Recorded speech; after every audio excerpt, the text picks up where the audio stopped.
Section 3, Introducing AWS Identity and Access Management. AWS Identity and Access Management is also known as IAM. With this service, you can configure fine-grained access control to AWS resources. You can follow security best practices by granting unique security credentials to roles, users, and groups.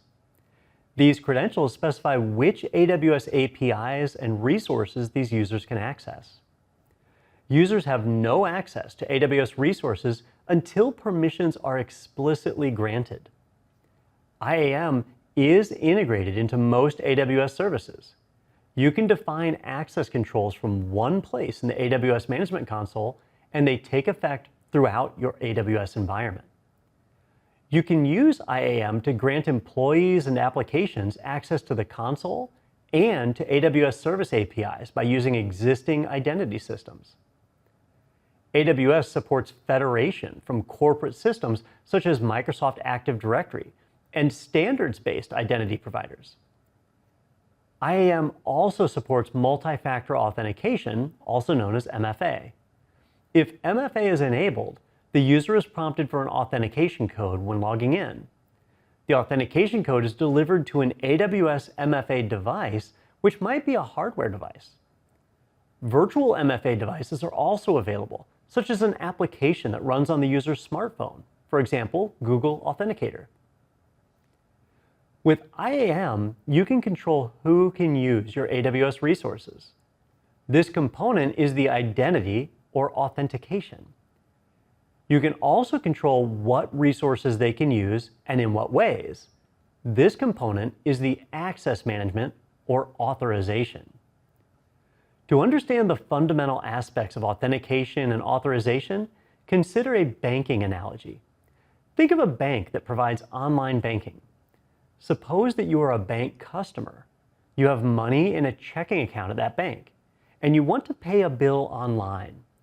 Should any random person be able to log into your bank account and pay their bills with the money in your account? Of course not. Before the bank allows you to access your checking account, it must ensure that the person accessing the account is actually you. The bank wants to authenticate that you are who you claim to be. The bank accomplishes this by requiring you to enter your username and a password that is known only to you. For extra security, they might have two-factor authentication, meaning that you receive a code on your phone and must enter that code.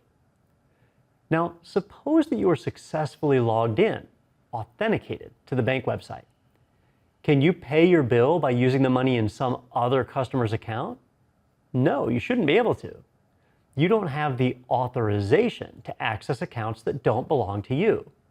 However, you are authorized to access money in your account, and you are authorized to pay bills with your money. How does this analogy relate to IAM? Similar to how a bank must secure access to your money, you, as an AWS account owner, must secure access to your AWS account.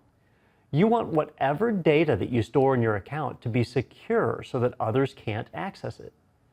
Likewise, you want to secure the application logic of anything that you build on AWS so that others can't modify it. IAM provides many features that can help you to accomplish these security objectives.